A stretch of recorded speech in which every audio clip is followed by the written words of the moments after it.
Tonight, we return to a town that once trembled beneath its own belief. A place where silence was law and fear wore the face of faith. The year was 1692. They called it Salem, a settlement of prayers and punishments, where the air itself seemed to carry judgment. But this is not a story of witches. It is a story of people, of voices lost, and a silence that learned to forgive. So lie back, let the candles burn low, and listen to what remains when the shouting is over and history finally closes its eyes. It begins with the sound of nothing, a quiet so deep it almost hums, the kind of silence that lives inside old wood and winter wind. You might imagine it's late evening, though time feels unanchored here. The light has thinned to silver, the air heavy with the scent of pine and hearth smoke, and somewhere beyond the frost of the windows, the fields of Salem rest beneath their thin blanket of snow. This is not the Salem of hysteria or trial that fever burned itself out years ago. This is the Salem that remained, the one left to sweep its own ashes, the one that learned to whisper again. They say that by 1697, the town had begun to breathe differently. The ministers still preached, but softer now. People still prayed, but often in private. There were fewer bells, fewer public confessions, fewer nights when neighbours gathered in suspicion rather than in prayer. The meeting house still stood, timbered and proud, but its benches bore the weight of absence. So many faces gone, so many eyes lowered. It was said that the town itself had grown older in those 5 years, not in the way of calendars or seasons, but as a body grows older after illness, slower, careful, wary of its own strength. The children who had once screamed of spectres now moved through their days with quiet, unspoken memories, haunted not by witches, but by the strange power of their own words. Listen closely, and you might still hear the echo of the gavel in the old meeting house, or the murmur of prayers offered beneath the weight of guilt. The sound of the rope, they said, had vanished long ago, but in certain corners of memory it still swayed, a soft rhythm of regret against the night air. It is January now, and the snow lies like folded linen over the graves. Most of the headstones bear no mention of witchcraft, only names, dates, and the patient silence of time. The graves of the condemned were not marked at all, buried quietly in unblessed ground, their resting places left to rumour and wind. The wind, too, has a memory. It moves through the pines like the breath of the past, and in that sound, if one listens without fear, there is something almost kind, a reminder that even sorrow learns to soften.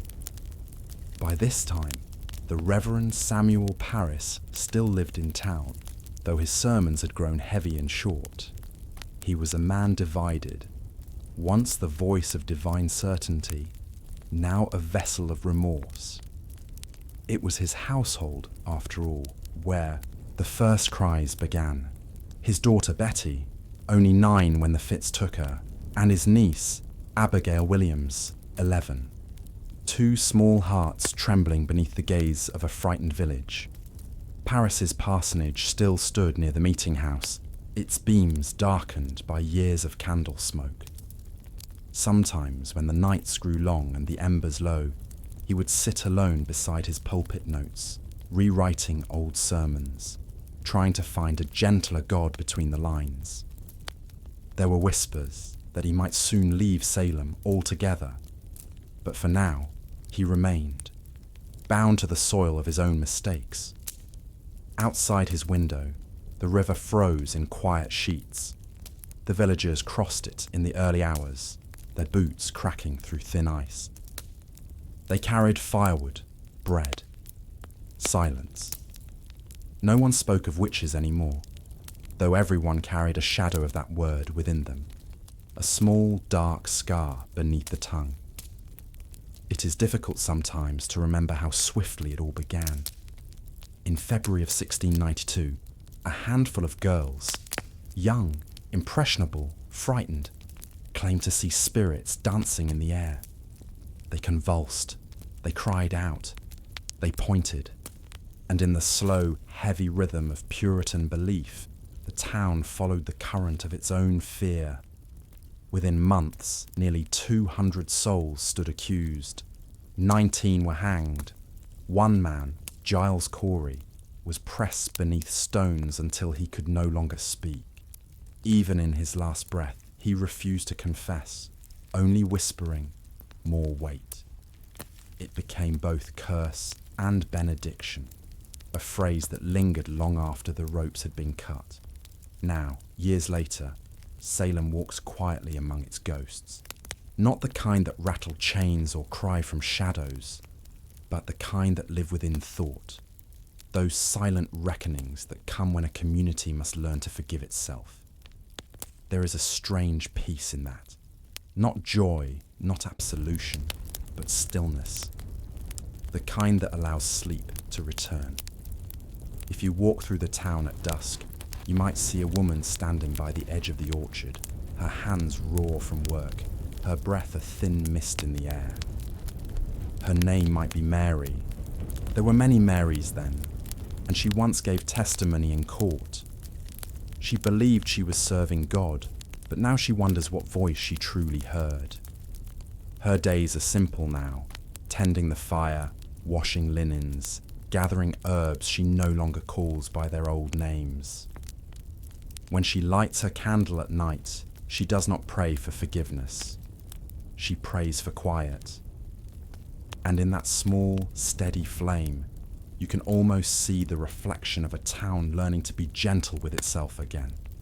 It was said that after the trials, the air around Salem changed. Not in any visible way, no mists, no signs, but in a subtle quieting, as if the land itself were exhaling.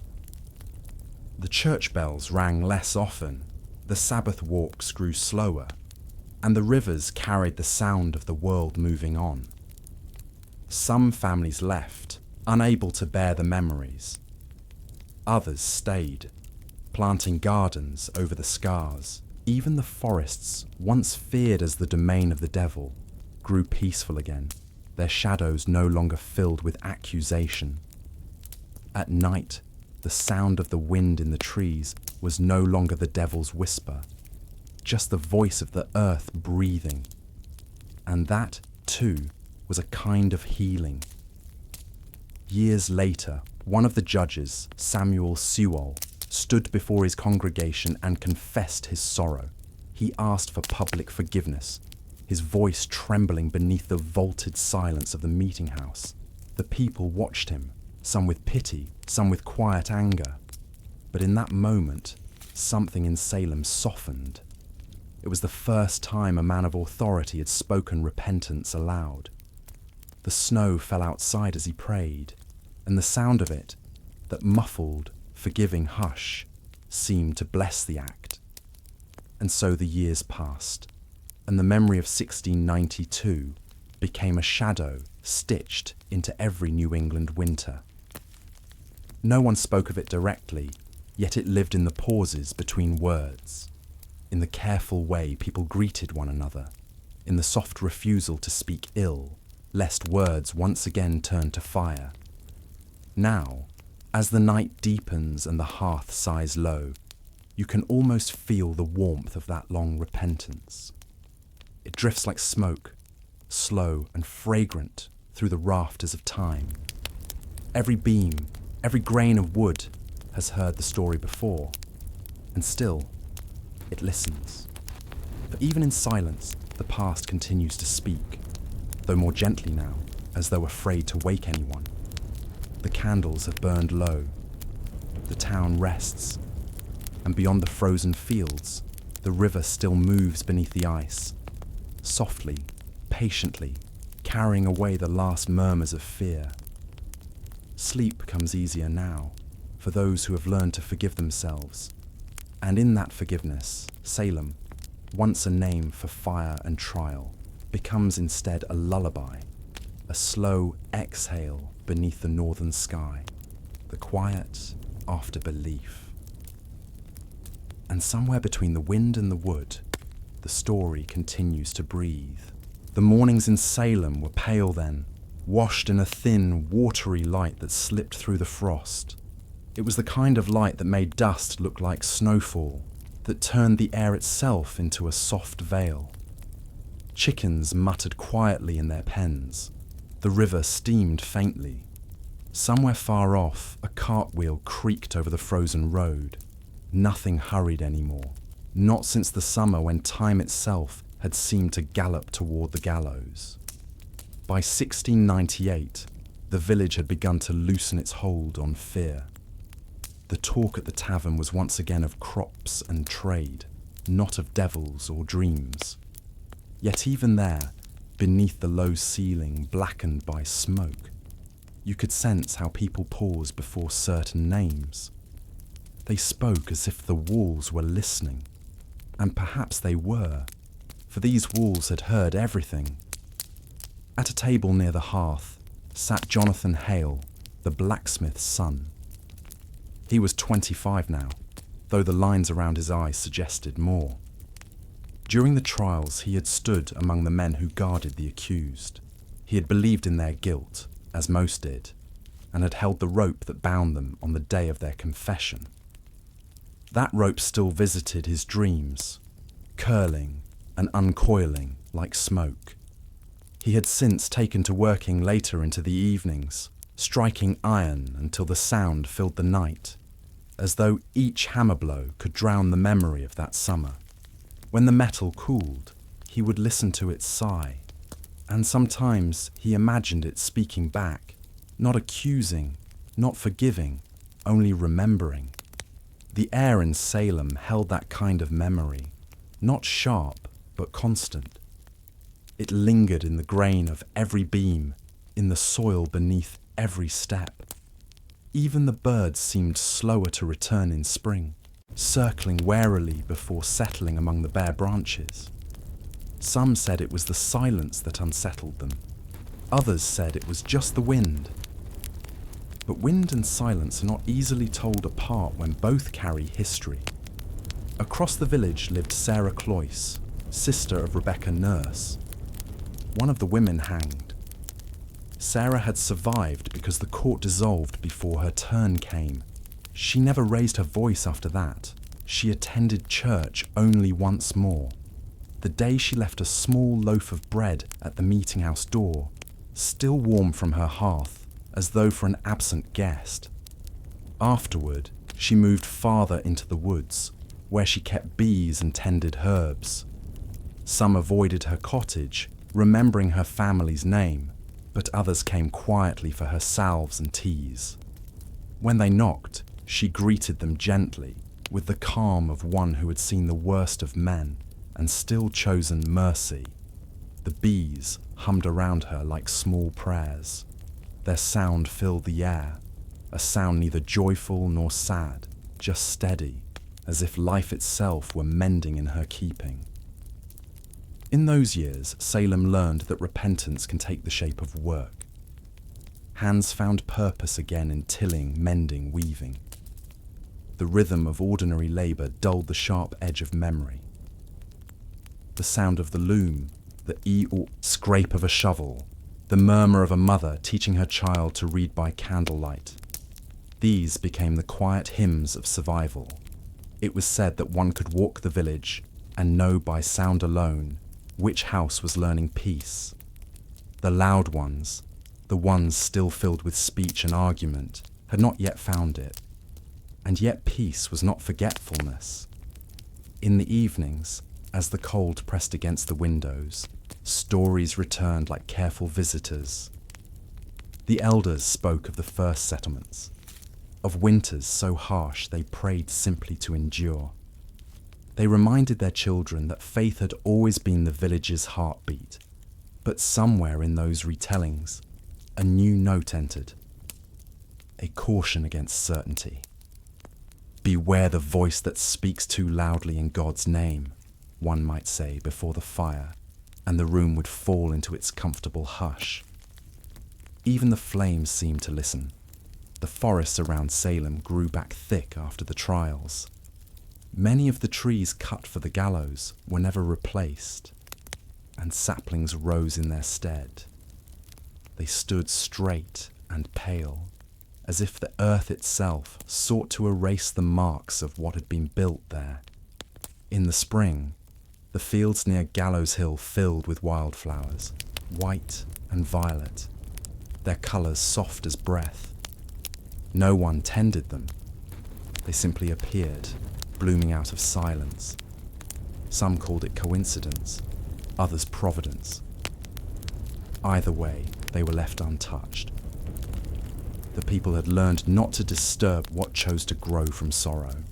By 1700, petitions had begun to circulate, pleas for exoneration, for the clearing of names. Wives wrote in careful hands to the General Court of Massachusetts, asking that the stain be lifted from their families. The language was formal, but beneath it pulsed something human and raw. "We beg your honours," they wrote, "that our mothers may no longer lie beneath the shame of a false word." It took years for those words to find an ear willing to listen, but they were written nonetheless, small acts of endurance on paper, as fragile as the lives they sought to restore. When these letters were read aloud in Boston, it was said that the chamber grew silent, except for the sound of paper trembling.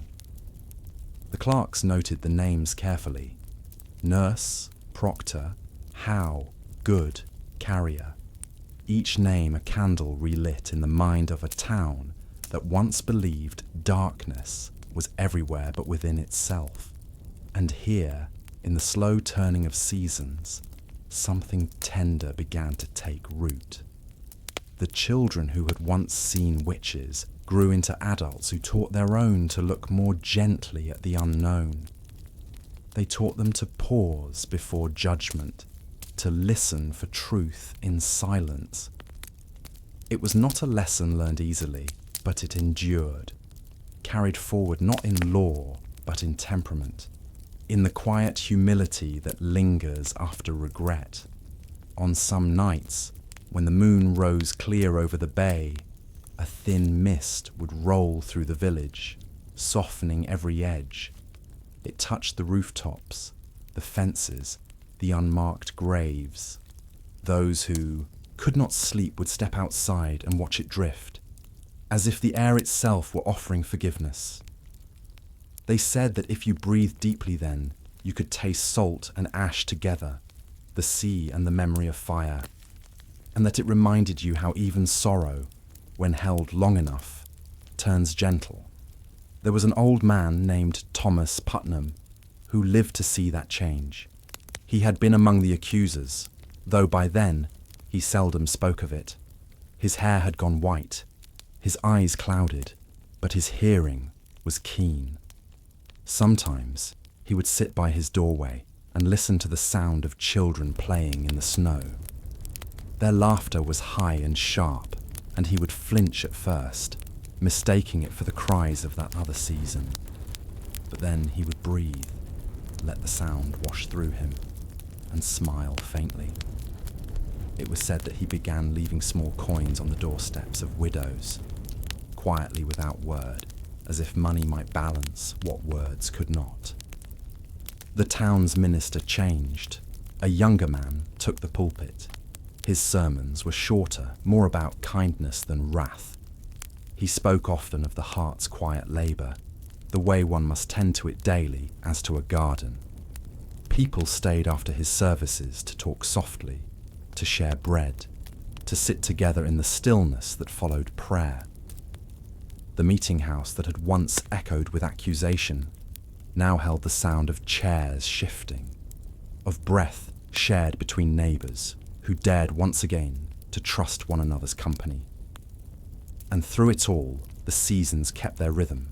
Snow gave way to thaw, thaw to green, green to harvest. The land neither remembered nor forgot, it simply endured. Perhaps that is the truest forgiveness, the kind that belongs to the earth itself, not to erase, but to keep living beside what once was broken. So when you close your eyes tonight and let your thoughts drift toward that small New England town, do not see gallows or fire. See instead the pale morning light on frost, the sound of bees around a cottage door, the steady hammer of a blacksmith working through his remorse. See how the years folded over the wound like new bark over an old scar. The mark remains, but life moves through it all the same. Listen to that and breathe. The past does not need to be undone to be at peace. It only needs to be understood. In Salem, understanding grew quietly, like roots beneath snow, hidden yet alive. And in that hiddenness, there was rest. And as the night deepens, the story drifts onward, past the fields and the river, toward those who could not speak, but whose silence shaped the years to come. There are years that remain folded between others, hidden like pressed leaves in a book. In Salem, the years after the trials were like that, quiet, flattened beneath the weight of what had already been said. From the outside, the town appeared calm, but within that calm was the slow, invisible labour of grief, 1,000 small acts of remembering, and an equal number of forgetting. The letters that survive from that time speak softly, as if afraid of waking something that had only just gone to rest. They are written in neat, trembling ink, often in the same hand that once signed accusations. Some begin with formal greetings, others with scripture, but always there is the same undertone, a reaching for grace that cannot be named. One, written by Elizabeth Proctor to her son, survives in fragments. You must not bear anger for what hath passed. We are yet the living, and the living must forgive. The paper is thinned by time, its edges browned like old petals, but her words endure. A mother's attempt to turn sorrow into something usable. By 1703, the Massachusetts General Court had begun its slow work of reversal. The first petitions were read aloud beneath the tall windows of the chamber, where sunlight fell through warped glass and trembled across the wooden floor. Witnesses came forward, not to accuse, but to retract. One after another, the old voices broke their long silence. Some wept openly, others spoke with faces as pale as the paper before them. It was not theatre, nor penance, only truth finding its way back into air. The scribes dipped their quills again and again, recording each reversal, each small reclamation of a name. Outside, Boston's harbour stirred with the usual rhythm of ships and gulls. The world had continued, indifferent to Salem's fever. But in that room, something shifted. It was said that when the final testimony ended, no one moved for several breaths, as though afraid that sound itself might undo the fragile peace just spoken. Salem heard of the reversals weeks later. By then, the spring thaw had begun. Meltwater trickled through the furrows of old fields. The earth smelled faintly of iron and wet wood. A courier arrived on horseback, carrying copies of the declarations. He left them at the meeting house door, and for days, people came and went, reading in silence. The names printed there, Nurse, Proctor, Howe, Good, and others, looked almost holy now, not because they were martyrs, but because they had been human in the face of something inhuman. There were tears, yes, but also a kind of still acceptance. The past could not be mended, only carried differently, and that carrying became the town's new religion. In those same months, a man named Joseph Green took the pulpit. He was young, barely 30, and his sermons were marked by gentleness rather than judgment. He believed that Scripture was less a weapon than a mirror. He spoke of forgiveness as something that grows, not something one is granted. Under his voice, the congregation began to breathe again. He invited the children of the accused and the accusers to sit together in the same pews. He insisted that communion be offered to all who came in peace. These gestures, simple as they were, held the weight of a new world. It was said that during one sermon he paused mid-sentence, listening to the sound of rain on the roof, and whispered, almost to himself, "Even the sky confesses." No one forgot that line. At the edge of the village, the parsonage where Samuel Parris once lived fell into disrepair. Its roof sagged, its shutters hung loose. Grass overtook the path that had once led to his door. After he left Salem, no one moved in for years. Children avoided it at dusk, not because they believed it haunted, but because it was too full of memory. Inside, dust lay thick on the pulpit notes he had left behind. Sermons half finished, their ink faded to sepia size. Among them was one marked Sermon of Reconciliation. He never delivered it. The first line read, "The heart, once convinced, must learn again how to love." It is a sentence that feels older than its writer, as if it belonged not to Paris, but to the village itself. By then, the orchards had grown dense again, their branches heavy with apples. The scent of them carried through the air, sweet, clean, and faintly fermented. There is comfort in that smell, the proof that the same soil which once bore fear can bear sweetness again. Women gathered the fruit into baskets, their sleeves rolled high, their laughter low but sure. They no longer looked over their shoulders when they entered the woods. The trees no longer whispered of sin. It was during one such harvest that Mary Warren, once one of the afflicted girls, was seen standing alone among the trees. She had come back to Salem only briefly, to visit the grave of her parents. Most had forgotten her face. She stood quietly for a long while, then knelt and pressed her palm into the earth. No one heard what she said, but those who saw her later that evening said her eyes looked lighter, as if some invisible weight had finally lifted. The years passed. Children grew, seasons circled, the town expanded outward. New homes rose on old ground, their beams cut from forests that had once been called bewitched. Sometimes, when carpenters struck their mallets against the wood, a dull echo rang out, deep, resonant, as though the trees still remembered every whisper spoken beneath them. But the echo faded quickly, and in its place came birdsong, hammers, laughter, ordinary sounds. Healing, as it turns out, is often nothing more than the return of ordinary sounds. By the early 1710s, Salem's name was spoken again without hesitation. Merchants used it on their signs. Travellers asked for it on their maps. The town had become a place once more, not a story. And yet, beneath that recovery, there remained a small, sacred awareness, a knowing that human certainty can wound as deeply as any blade. This knowledge, quiet but enduring, became part of the soil. It grew in the minds of the next generation, who looked upon the old meeting house with something between reverence and sorrow. They learned that belief must bend if it is to remain whole.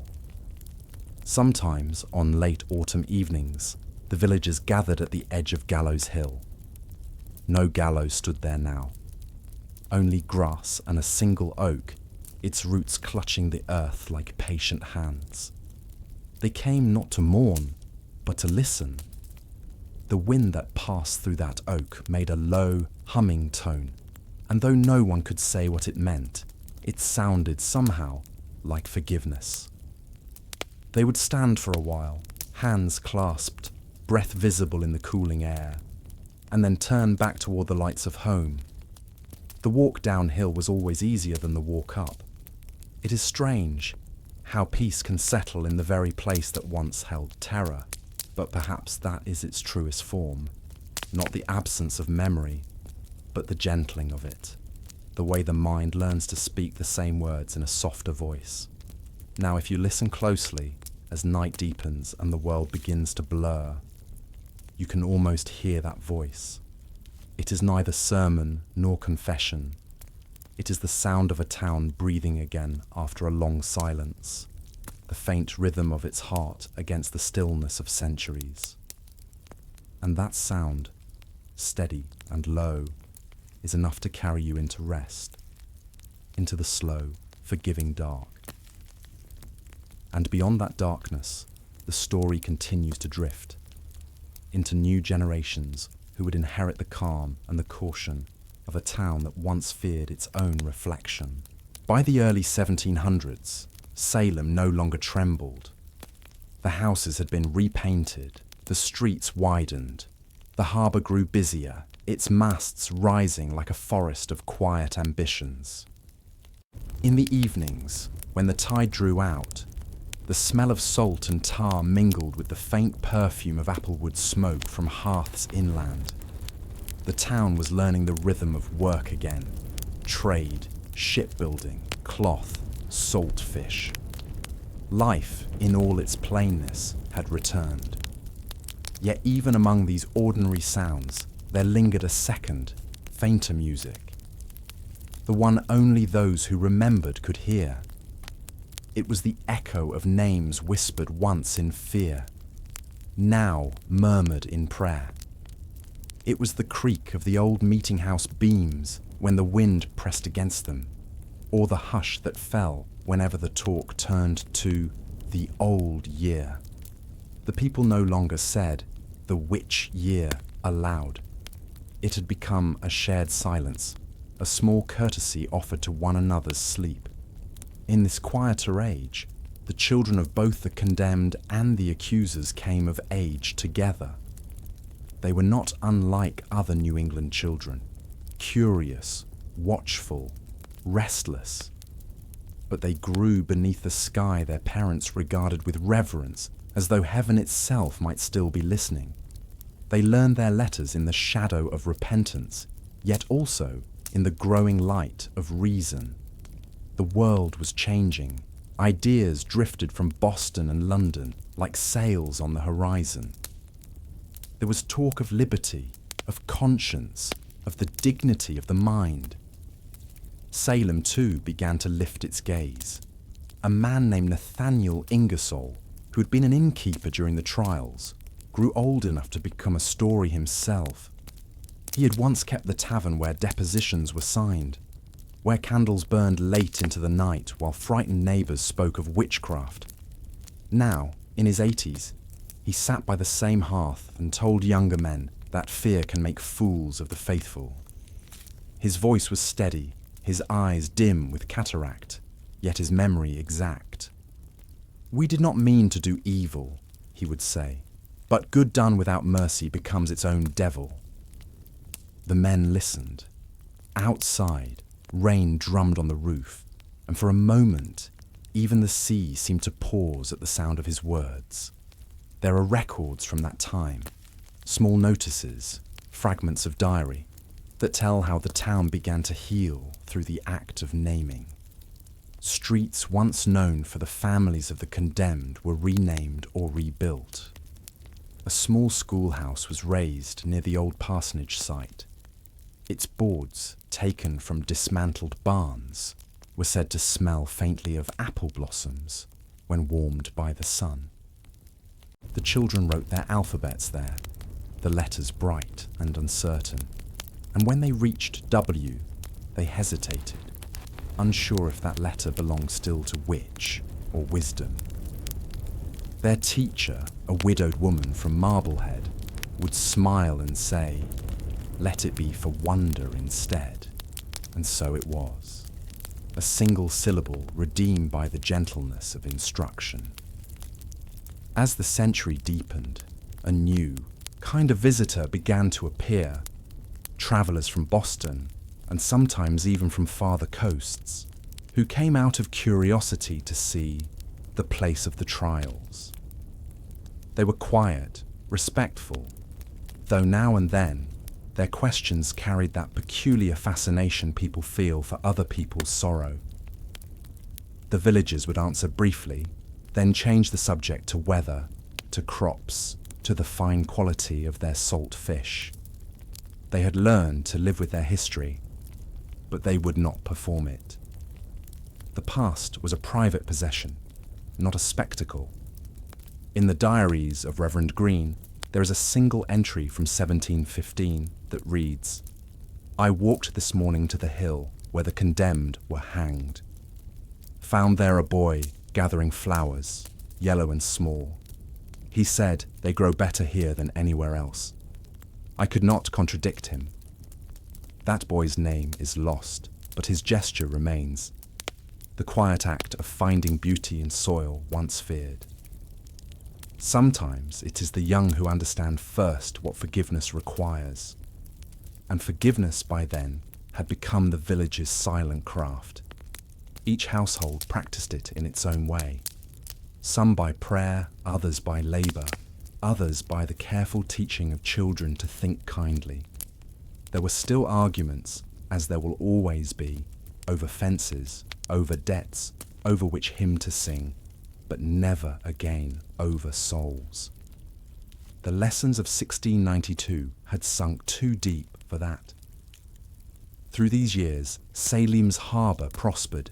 Ships left for Barbados, for the Azores, for London itself. The town's name travelled across oceans, stripped at last of its fear.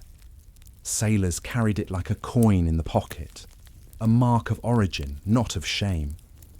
Yet in foreign ports, when someone asked where Salem lay, they would often add softly, "A town that has seen much." And that was enough. In winter, when the snow covered the stones, the village seemed timeless again. Candles glowed in each window, small stars against the dark. The sound of a fiddle might drift from one house to another. It is in these small domestic sounds, the creak of a chair, the sigh of a closing door, that peace most truly announces itself. Salem had learned to make music out of quiet, and yet memory is never still. It moves beneath calm waters like the slow current of a river. In 1717, when a storm tore through the coast, uprooting trees and flooding fields, some said it was the earth remembering. Afterward, when the sky cleared, the survivors rebuilt their fences together, side by side, descendants of the accused and of the accusers alike. They worked without speech for most of the day, passing tools hand to hand. The silence was not uneasy, but shared, like a prayer too familiar to require words. By the time the century reached its middle, many of the original witnesses were gone. Their children spoke of them in past tense, their grandchildren with a kind of respectful distance. The trials had become history, an old sorrow smoothed by retelling. Yet in every retelling, there was a pause, a space where words fell away. That space was the truest memorial. It was around then that writers began to visit, men of letters who sought to preserve the story before it faded entirely. They listened to old voices, took down names, copied documents. But in doing so, they began to change the story's shape. Fear became tragedy. Tragedy became cautionary tale. The living was slowly replaced by symbols. Salem was no longer merely a place. It was an idea. And ideas, once freed from their soil, seldom sleep. Still, the town itself endured in its human quiet. Its docks creaked, its fields yielded, its church bells rang. On certain nights, when the mist rolled in from the sea, the light from the lanterns seemed to float in mid-air, steady, unwavering. The people moved through that light like figures in an old painting, neither haunted nor holy, only real. And if one were to stand at the edge of Gallows Hill in those years, one might hear nothing at all, no echo, no whisper, only the soft breath of wind through grass and the slow, eternal heartbeat of the earth. It is a sound that belongs to all places touched by sorrow, the sound of life continuing. And as that sound deepens into the night, as the harbour fades and the fields turn silver with frost, the story drifts onward, toward the century's end, toward the generation that would inherit both silence and speech, and decide what should be remembered and what should finally be allowed to rest. By the time the century turned again, Salem had changed its face. The wooden lanes that once led to orchards now met the sea.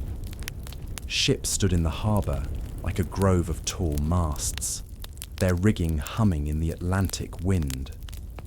On mornings when fog lay low over the water, the town seemed to float, its reflection trembling just beneath the surface, a quiet double of itself. The witch trials had become something spoken of in a half-whisper, a story told to children to remind them of humility, or to visitors who asked too eagerly for dark tales. But to those whose families had stayed through the years, the story was not darkness anymore. It was a thread, faint but unbroken, woven through the linen of everyday life. The merchants of the new century wore fine coats and traded in molasses, in spice, in silver from far shores. Their wives read poetry by candlelight, and their sons studied Latin in the growing schools. But even amid this prosperity, there remained an unspoken reverence for the past, as though the town understood that wealth must not make it forgetful. When storms came, and they always did, the townspeople still prayed not for deliverance, but for understanding, a habit older than prosperity itself. If one walked through Salem, then, say, in 1801, the scent of the sea would fill your lungs, salt, tar, oak, and faint smoke from shipwrights' fires. The streets were lined with houses whose shutters blinked in the sun, each painted in quiet shades of grey or cream. Children ran barefoot down those streets, calling to one another, their laughter echoing off the same stones that had once heard sobs. It was difficult to believe those two sounds had ever lived in the same air. The descendants of the accused had become respected now. Landowners, schoolteachers, midwives, and sailors. Their names appeared on deeds and birth records without the weight of shame. When they spoke of their ancestors, it was with a kind of gentle firmness. They were good people, they said, and that was enough. History had grown kind to them, and they in return grew kind to history. But memory, like tidewater, never fully recedes. It only rests between returns. And so, in certain corners of town, in the quiet of old attics or behind closed parlour doors, there were still moments when the past pressed softly at the glass. An old woman might hum a hymn and pause mid-note, remembering that her grandmother's sister had once sung it before the judges. A man might look at the rope coiled by his dock and think, without meaning to, of the gallows, not in horror, only as one remembers weather. Something that passed through, something that once had power, something that cannot come again. There were new books now too. Sermons and essays written by ministers' sons, speculating why the trials had happened at all. Some blamed the devil still, though softly, as if embarrassed by certainty. Others spoke of fear, of the way belief once, cornered, becomes a weapon. And there were those, the quiet scholars, who simply wrote that it was the nature of human hearts to mistake trembling for revelation. They were closer to the truth than they knew. In 1830, a historian named Charles Upham began collecting records of the trials. He walked the streets of Salem, listened to the descendants of both sides, and copied the old court transcripts by hand. He found, among the papers, the trembling signatures of children, those who had once claimed to see witches in their dreams. He studied them not as monsters, but as frightened souls. And as he wrote, he often paused to describe the air, the weather, the stillness between testimonies. He believed that history should breathe, that to tell the truth, one must tell it gently. Perhaps that is why his account remains the most merciful of all. By then, the parsonage had been torn down, its timbers repurposed for barns and ships. Only its foundation stones remained, sunk low into the earth and covered in moss. Children played on them, unaware of their weight. And that too was a kind of healing, to let laughter touch the bones of old sorrow. Salem's docks grew rich, its warehouses filled with silk and tea and whale oil. The bells of new churches rang with a softer sound, less warning, more welcome. The Puritan walls had widened into parlours, and the harsh sermon had become hymn and poetry.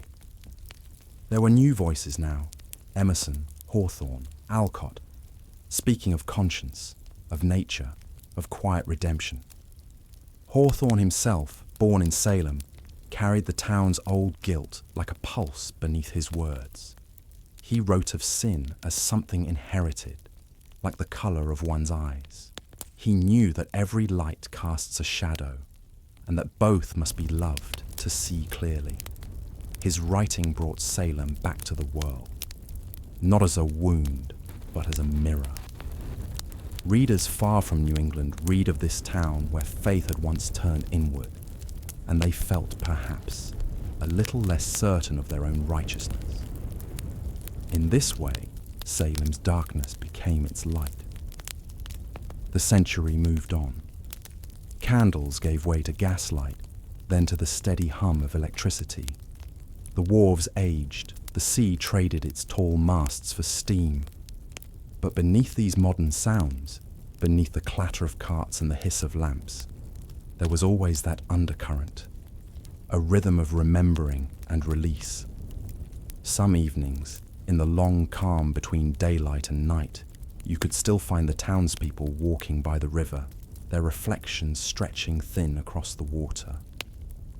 They spoke of weather, of trade, of children gone to Boston or beyond. And sometimes, not often but sometimes, one would pause and say quietly, "We have been forgiven much." The others would nod, and for a moment, the air itself seemed to agree. Even the stones of Gallows Hill had softened. Wildflowers grew there still, the same white and violet faces, turning toward the sun as though born from the memory of prayer. People came to lay flowers of their own, not in mourning, but in gratitude, for lessons learned, for peace earned, for silence finally allowed to rest. And as dusk fell, as lamps were lit in windows and the last gulls crossed the darkening sky, the town of Salem exhaled once more, not the sigh of regret but of understanding, the kind of breath taken when one has walked a long way through grief and come at last to the quiet field beyond it. The waves lapped softly at the harbour stones. The night gathered itself like a cloak around the town, and through that stillness, the story of 1692 continued to whisper, not as warning, not as curse, but as memory finally at peace. And from that peace, the story drifts onward, toward the modern age, where memory becomes history, and history becomes a voice that speaks only when the world grows quiet enough to listen. By the time the century turned again, the people of Salem had begun to look backward with a strange tenderness. The old fear had dissolved into curiosity, and curiosity in time became affection. They spoke now of the witch city, as one might speak of an ancestor whose story was sad but necessary, a wound that had healed into wisdom. The wharves, once loud with trade, grew quieter after the age of sail passed. Warehouses stood like empty lungs, their wide doors opening to the scent of the sea and old timber. A hush settled over the town, as if it were listening for the echo of its own history. In that silence, the people began to collect, not goods, but memory. Letters, trial papers, fragments of sermons, the written ghosts of what had once been said aloud in fear. The 1890s brought new kinds of travellers, scholars, painters, seekers of the old New England soul. They arrived by rail, stepping down from carriages with notebooks and soft astonishment. They wandered the narrow streets, their eyes tracing the crooked lines of roofs and fences. Some asked where the gallows had been, others where the meeting house once stood. The townsfolk by then had learned to answer gently. Not far, they would say, but it's quiet there now. The smell of coal smoke drifted from chimneys, and the fog that had always belonged to Salem seemed to thicken around the edges of memory. Electric light had come, but it could not quite chase the dusk from corners of history. There were moments, walking home at twilight, when a person could still feel the past brush by, not as ghost, but as temperature, as the faint chill of thought itself. In 1892, 200 years since the trials, the town gathered for a commemoration. The newspapers wrote of it with solemn pride. There were speeches about justice, about reason overcoming superstition. But when the minister stood to speak his prayer, his voice trembled, and in that tremor, the town heard something deeper than victory. It was not triumph, but reconciliation. A recognition that truth, too, can be slow to forgive. After that, Salem became a place of remembering, part harbour town, part living elegy. Writers came from Boston and New York to walk its streets. Some wrote stories of guilt and grace. Others invented phantoms to fill the silence. They called them witches still, though the real women had been nothing of the sort. The myth grew, gentle at first, then loud. It was easier to speak of magic than of panic, easier to summon a spell than to face the still ache of history. But history is patient. It waits beneath invention, like the sea beneath its waves. The real voices, the ones from 1692, were still there, quiet as breath between pages. You could hear them if you read slowly enough. I am innocent. I forgive them. God knows my heart. As the 20th century began, the town's industries changed again. Factories came, then faded. Whaling disappeared. Textiles arrived. And through every transformation, Salem kept one constant rhythm: remembrance. Old houses were restored, churches repainted, streets renamed and preserved. There was a sense that if the town cared for its face, its soul might remain at peace. In 1936, a small museum opened on Essex Street. Inside, under dim glass, were the original trial documents, their ink browned by centuries of air. People came and stood before them in silence. Some leaned close to trace the shapes of letters with their eyes.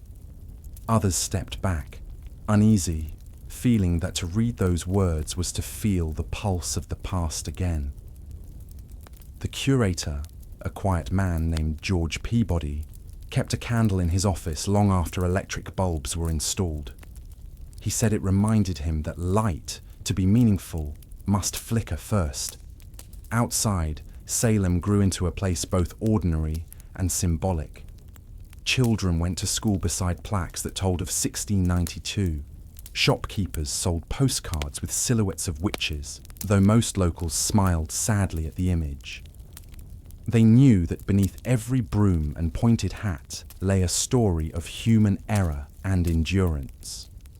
To them, the witch was not a villain nor a hero, only a reminder that fear, once spoken too loudly, can turn any town into a stage. The sea remained the same. It washed the harbour stones with the same rhythm it had kept, when the Puritans first arrived. Its sound carried through the town at night, a low, endless whisper. People who could not sleep would listen to it and feel something older than forgiveness. A kind of quiet understanding that the tide and the soul move by the same law. They return, they recede, they return again. By mid-century, tourists filled the streets in summer. Cameras clicked where gallows once stood. Some came seeking ghosts, some came seeking peace. They bought small charms and trinkets, spoke softly in the burial grounds, and left feeling they had touched something sacred, though they could not name what it was. Perhaps it was the calm that follows repentance, the way a place learns to hold its own past without trembling. The historians grew more careful, their language gentler. They spoke of hysteria, of isolation, of hunger and fear. They compared the trials to other moments in human history when conviction outweighed compassion. And yet, as the scholars wrote and rewrote, Salem itself remained steady, its cobblestones worn, its windows luminous at dusk. The town no longer needed to explain itself. It had become its own monument, its own forgiveness. And through all these years, the air retained its weight, not heavy, but thoughtful. You could still walk alone by the water at night and feel that history had texture, like cool linen, and that every breath you took was shared. Somehow, with every breath before it, even the church bells seemed to understand. They rang more slowly than in other towns, as if mindful of echoes. On Sundays, when their sound drifted over the roofs, it blended with the cry of gulls and the sigh of trees, and the result was not music, but memory turned to sound. And so, Salem entered the modern age, half myth, half truth, wholly human. The trials had become history, and history had become story. And story, finally, had become a kind of prayer, soft, honest, unending. The years continued to unfold like pages turned by unseen hands, each century reading the last, each reader finding something new in the same old silence. By the time the world reached the end of its second Great War, Salem had grown quiet again. The factories that once hummed by the river stood still at dusk, their windows blank, their machines resting like tired animals. Soldiers came home, some to stay, some only to pass through. The town welcomed them with parades, with flowers laid on doorsteps, with the same soft endurance it had offered for centuries. The witch trials were now history's parable, a caution told in classrooms and museums. Children learned the names of the accused as they might learn old saints. Bridget Bishop, Rebecca Nurse, Martha Corey. Figures half in the realm of the human, half in the realm of myth. Their portraits hung in the town library, beside maps of old Salem village, where fields had long since turned to neighborhoods and asphalt. But in the evenings, when the streetlights flickered and the harbor fog returned, the story felt closer. It seemed to rise from the ground itself, not as guilt, not as accusation, but as something gentler, recognition. The people of modern Salem lived among those memories, the way one lives among old trees, aware of their roots, respectful of their shade. In 1953, Arthur Miller's The Crucible opened on a stage in New York. The play spoke of witchcraft, but it meant something larger. Fear, conformity, the ease with which a nation might turn upon itself. When the curtain fell, the audience sat silent for a moment, as if unsure whether the story had ended or only paused. Salem, the small New England town, had become a mirror for an entire century's conscience. The townspeople read the reviews and nodded quietly. Some felt pride that their story still mattered. Others felt the ache of exposure. It wasn't just us, an elderly woman told a reporter. It never is. And perhaps she was right. Salem's lesson belonged to everyone who has ever mistaken noise for truth. The harbour changed again in those years. The tall ships were gone, replaced by ferries and fishing boats that glowed faintly in the dark. The water carried the reflection of neon signs now. Diners, motels, shop fronts that sold postcards and candles shaped like cats. The modern world had arrived, yet Salem's air still held a certain stillness, as if the town itself preferred the slow language of tide and wind. Tourism grew. In October, the streets filled with visitors, some in costume, some in quiet reverence.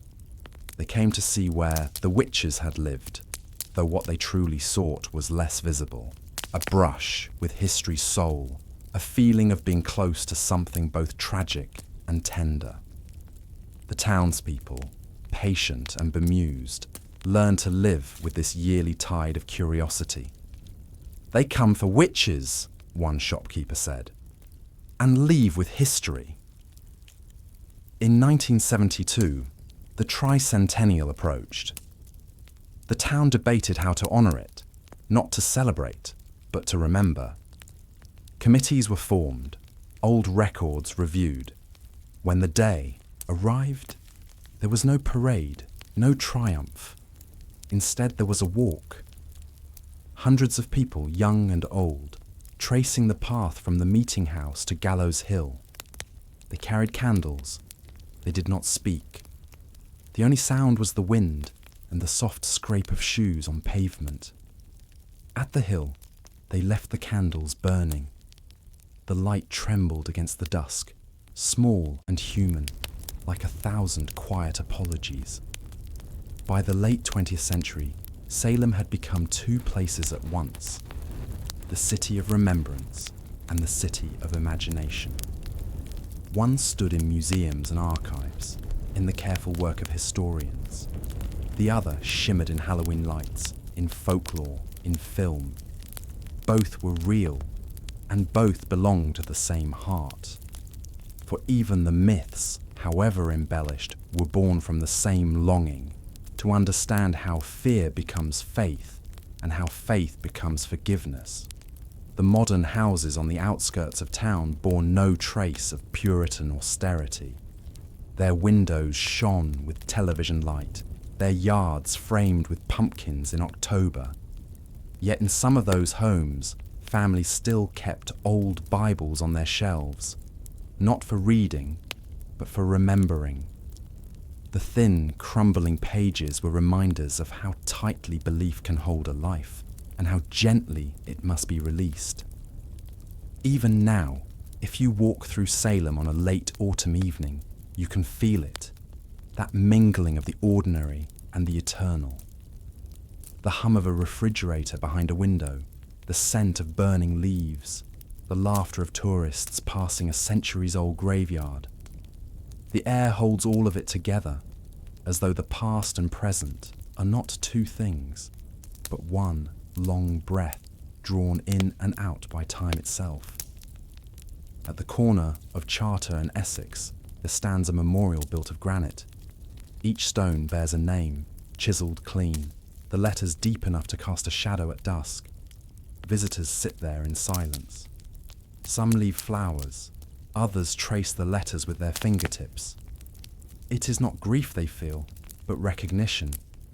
That small ache of knowing the people we condemn are rarely strangers. When night comes, the memorial glows faintly under street lamps. The wind shifts through the names like a turning page.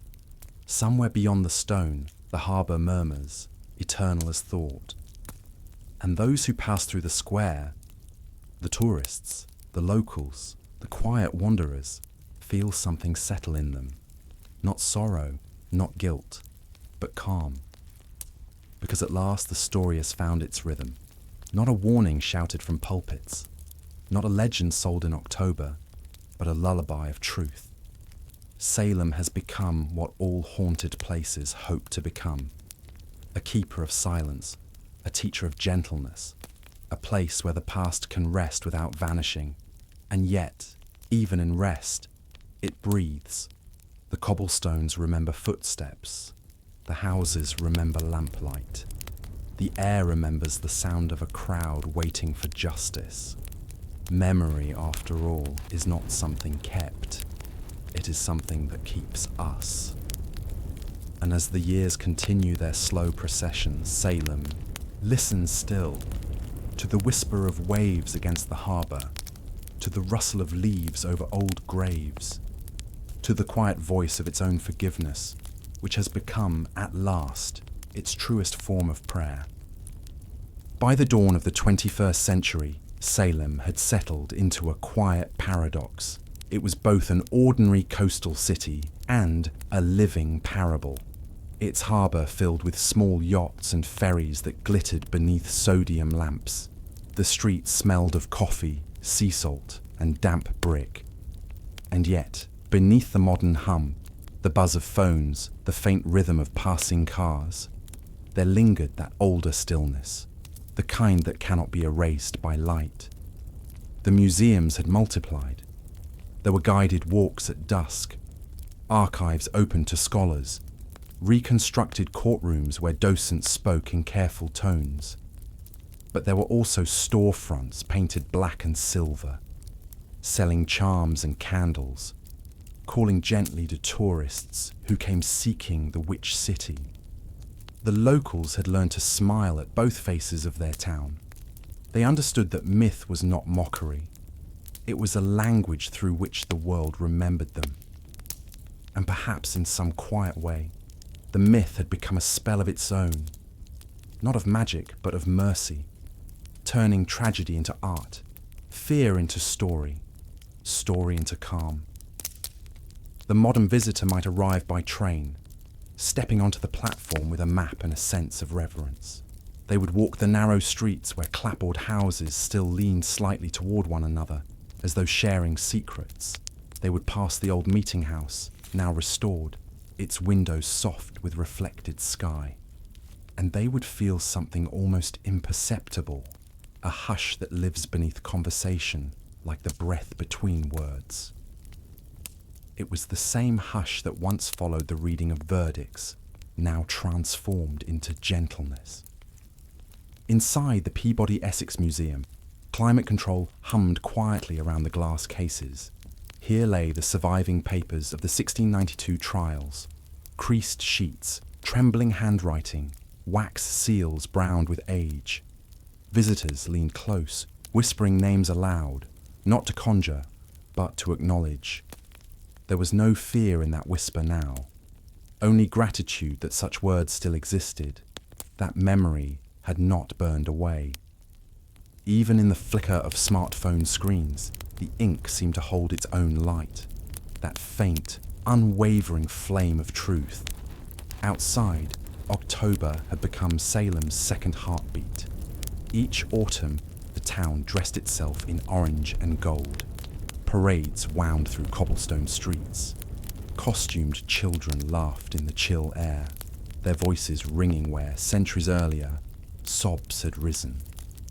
And though the crowds were festive, there was a reverent undercurrent, as if the town itself insisted that joy and remembrance must live side by side. It was not contradiction. It was balance. At night, when the festivities ended and the tourists drifted away, the real Salem remained, a town of fishermen and teachers, of students walking home beneath streetlights, of quiet windows overlooking the harbour. The tide still came and went, brushing against stone like an old friend's hand. Gulls circled the spire of the church that stood above the hill, and in that hour before sleep, when even the neon faded, the whole town seemed to breathe. Slow, even, penitent no longer. Modern historians had begun to write differently about 1692. They spoke not only of accusation and fear, but of context, of weather, hunger, illness, and isolation. They saw the trials not as anomaly, but as mirror. a moment that reveals what is possible when certainty outruns compassion. Salem, in this understanding, was not a scar, but a teacher. It had become a place where human frailty was neither hidden nor condemned, simply observed, forgiven, and set gently back into the rhythm of time. There were vigils each year now, held at the memorial on Charter Street. People gathered with lanterns rather than torches. They read aloud the names, slowly, one by one. The sound was like rain, soft, repetitive, cleansing. Each name became a pause in the dark, a space in which forgiveness might take root. The candles flickered, and behind them, the granite stones caught the light, as if history itself were exhaling. Even the city's children knew the story by heart. They learned that witches were never witches, that belief can bruise as deeply as hatred, and that truth, when spoken quietly, can heal. Some drew pictures of the old meeting house for school. Others wrote poems about wind, about justice, about listening. The teachers read those words aloud, proud not of their neatness, but of their kindness. This, too, was how healing sounded. Not in speeches, but in the soft murmur of a new generation, learning not to fear the dark. In the early 2000s, a group of artists restored the House of the Seven Gables, not as spectacle, but as sanctuary. Visitors walked through rooms of low ceilings and uneven floors, feeling the presence of centuries in every creak. The guides spoke not of curses, but of craftsmanship, of the patience it takes to keep old wood alive. And through the windows, one could see the harbour, the same water that had watched everything, unjudging, eternal. Sometimes, at night, a local might walk there alone, past the museums and lamplit shops, toward the edge of the water where the city thins into silence. The air tastes of salt and memory. The sound of the tide folds into the distant hum of traffic, the old and the new blending like voices in prayer. And in that convergence, the walker feels the truth of this place, that history does not end. It only becomes quieter.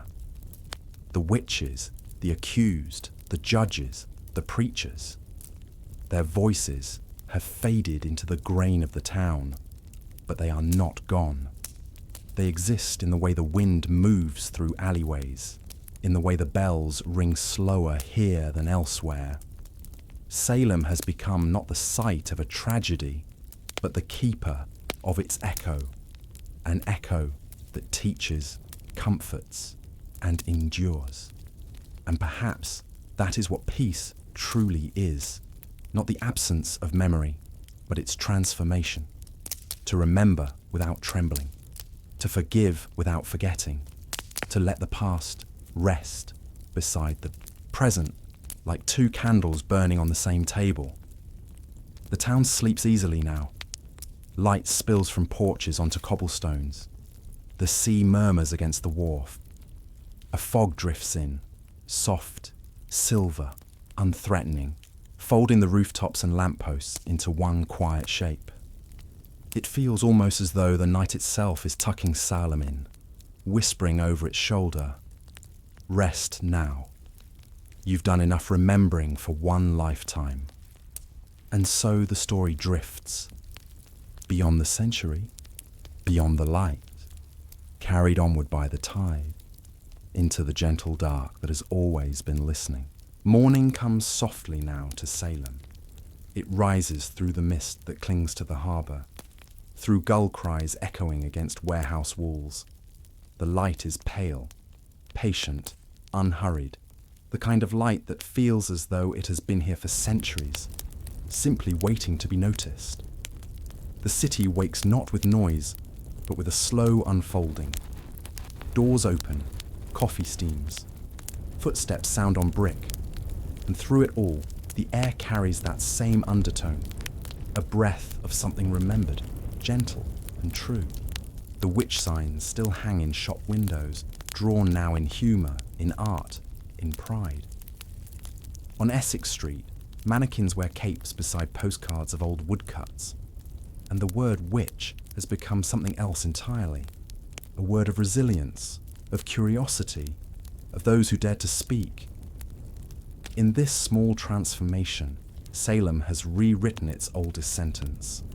The condemned have become the keepers, the accused have become the remembered, and the town that once trembled under judgment has learned the slow mercy of self-understanding.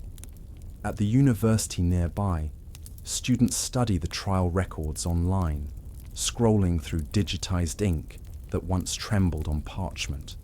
They read, they annotate, they question. Some of them walk afterward to the memorial and sit with their laptops still open, as if waiting for the past to answer. It never does, not in words. It answers in silence, in the weight of the stone beneath their palms, in the way wind moves through names carved by hand. That is how truth speaks when it has been carried too long, not loudly, but completely. The locals move easily between the two Salems now, the one of history and the one of everyday life. They shop, they work, they greet the steady tide of visitors each October. They tell the old stories kindly, without spectacle. Some have begun to call the tourists pilgrims, and perhaps they are. For though they arrive seeking witches, what they truly seek is forgiveness. Not from the town, but from the part of humanity that once forgot how to listen. When night falls, the modern lights shimmer against the old windows. Inside the houses, books line the shelves, some about 1692, others about the quiet beauty of the sea. The hum of an air conditioner replaces the hiss of candle flame, but still, the air feels ancient. Even the digital clock on a bedside table seems to tick with the same patient rhythm that once marked the hours in a Puritan meeting house. Time, it seems, does not erase. It learns to whisper. There are new ceremonies now. In October, descendants of the accused meet with descendants of the judges. They stand together beneath the elms. No speeches, no apologies, just presence. A shared moment of stillness in which everything that once divided them becomes, for a heartbeat, the same breath. When they part, it is not with closure, but with a kind of knowing. That peace is not the ending of a story, but the continuation of it, finally told with gentleness. Beyond the harbour, the sea darkens into ink. Boats sway, ropes creak softly, like the spine of an old book turning a page. The moon lifts, blurred through mist. It casts its slow silver over everything. The stones, the water, the roofs, the hands of those walking home. Under that light, the centuries blur together. There is no 1692, no 2025. Only the same hush, the same hope that people might yet learn to forgive one another. Every place carries a secret rhythm. Salem's is one of return. The story leaves, and it comes back changed. It began in fear and returned as understanding. It began with accusation and returned as reflection. This is how memory heals, by coming back quietly, again and again, until the wound learns the shape of peace. If you walk the streets after midnight, when the last tavern lights have gone out, you might see the shadows of trees trembling against clapboard walls. You might hear the slow rush of the tide far off, and the faint call of a night bird over the rooftops. It will feel as if the entire town has drawn a long breath and exhaled. Even the air seems to murmur, "It is done. It is done." And yet, nothing is ever truly done. History is the sea. It leaves its salt upon everything it touches. The people of Salem carry that salt lightly now, a taste of remembrance in the back of the throat, a trace of wisdom in their laughter. They have learned to live beside what once haunted them, and in doing so, they have made the haunting kind. Sometimes, when fog rolls thick from the water and the streets fall quiet, a visitor might pause and feel a presence, not of ghosts, but of calm, the quiet company of all who have lived, erred, and been forgiven here. It is the feeling of time folding gently inward, the way pages close on a story that will be opened again tomorrow. And through that stillness, you can almost hear the voice of Salem itself, soft, low, tireless. Remember, but do not mourn. Forgive, but do not forget. Rest, for the past has learned to sleep. And the night continues its slow turning, carrying Salem, and all who listen toward a deeper, quieter shore, where memory and mercy become the same thing. The night is very still now. The lamps along Derby Street cast their soft halos upon the cobblestones, and the sea, unseen beyond the wharves, moves with the rhythm of sleeping lungs. The air is cool, almost tender, carrying that faint metallic scent of salt and rain. There is no sound but the creak of a shutter, the sigh of tide against stone, the murmur of leaves turning slowly in their sleep. And beneath it all, something older still, a silence that feels like forgiveness. The town rests easily, its roofs dark beneath the stars, its windows dim but not lifeless. In some of those windows, a light still burns. Perhaps a student reading by lamplight, perhaps an insomniac tracing the shape of their thoughts across the ceiling. Perhaps no one at all, just a bulb left on to keep company with the dark. In every age, there are those who wake and those who dream, and somewhere between them, history breathes. If you were to walk now through Salem's empty streets, you would hear your own footsteps echo softly, as though the ground were answering each step in kind. You would pass the memorials, the gardens, the houses with their narrow porches, and feel that you are being watched over, not by eyes, but by memory. Each doorway holds a story, each window keeps a silence, and the night itself listens. It is strange, perhaps, how gentle this place has become, when once it trembled with accusation and grief. But this is what time does. It distills, softens, teaches. It turns fire into light, judgment into reflection. The stones that once marked the condemned now anchor flowers. The prayers once spoken in fear are whispered in gratitude. What was once divided, faith and doubt, truth and rumour, past and present, has learned to rest together, side by side. You can almost imagine the old meeting house now, though it is gone to dust. Imagine the benches worn smooth by hands that have long since vanished, the candles guttering in their tin sconces, the faint sound of breathing in a crowded room. All of it still exists, not in the air, but in the quiet. The kind of quiet that keeps what it has witnessed safe from forgetting. In that quiet, the people of Salem live on. The accusers, the accused, the judges, the witnesses, the mothers, the daughters, the men who doubted too late. They are not ghosts. They are lessons made human, stories that have learned the rhythm of mercy. If you listen closely, you will not hear their cries. You will hear only breathing, calm, patient, eternal. And so the centuries fold gently into one another. The candle becomes the streetlight. The hymn becomes the hum of the harbour. The frightened whisper becomes a lullaby. And Salem, once so afraid of the dark, has become the dark's most faithful companion. There is a kind of beauty in that, a beauty that cannot be photographed or explained. It is the beauty of endurance, of wounds that have learned to close without forgetting how they opened. Every town, every heart has its own Salem, some moment of fear, of error, of silence. But each can be healed in the same way. Through remembering softly, through speaking gently, through letting the story end, not with punishment, but with rest. The sea keeps moving, patient as ever. It has no memory of trials or names, only of tides and moons and the pull of the unseen. It brushes the shore with the same tenderness it once showed the ships that carried judges and prisoners alike. And if water can forgive, perhaps so can we. Now the streets are empty. The air grows colder. The last light in the last window dims.